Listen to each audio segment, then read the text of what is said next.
Good Saturday morning. Did you miss me? I don't have a whole lot of medical news.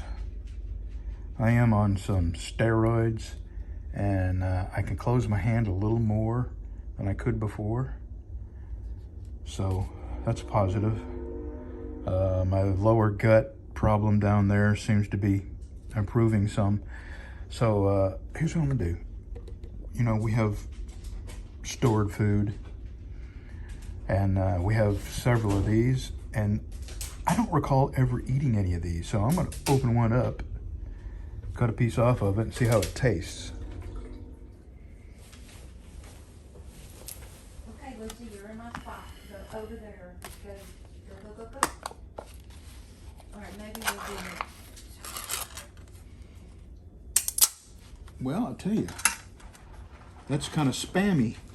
Yeah.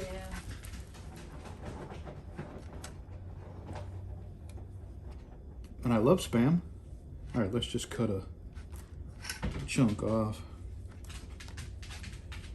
Oh yeah, I remember it now. Yeah, that is spammy. Well, read what is. I don't Yeah, wanna without spill, spilling so I'll just anything. hold it over here. Oh. Bristol ham from can. Bristol ham. Ham. Cured with water, salt, sugar, sodium, phosphates, carrageenan, sodium erythrobate. I don't know. Ivermectin. Smoke flavor. But yeah, it's sort of spammy looking and spammy smelling. It does smell like spam. And I love spam. Oh. All right. I here we probably go. could eat spam if it wasn't for the smell. Oh, Lucy. That's good stuff. That really is good stuff. Come on. Don't knock her down. Yep. I like that. Okay, come on. Oh, Lucy. And it's got a sell-by date of 2027. And we've had these about a year, so that's a 5 or 6 year shelf life at least.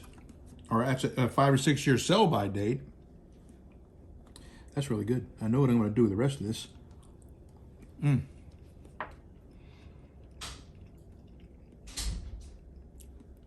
going to cube some of it up and put it in an omelet. Okay, so now I know. This is a Bristol cooked ham.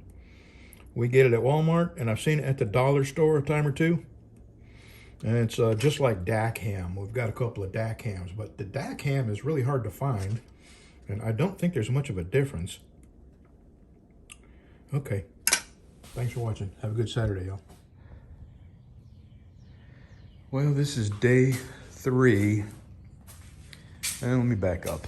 I went to a doctor for my hand. I can still only close it partially. And they took x-rays, and they have absolutely no explanation as to why I can't close my fingers. Inflammation. Sit down.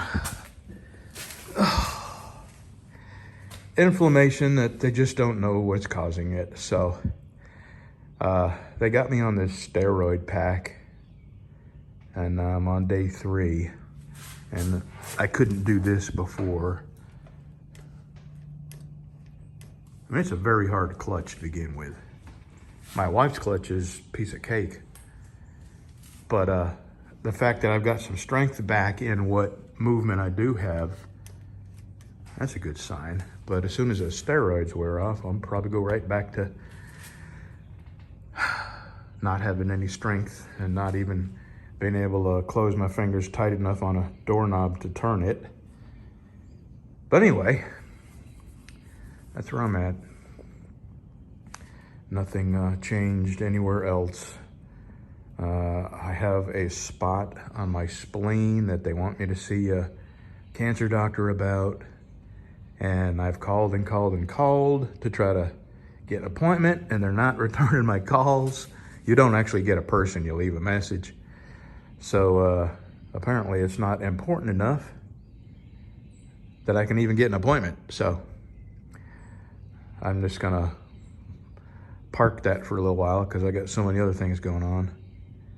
And as long as I'm on these steroids, my lower intestinal problems aren't nearly as severe.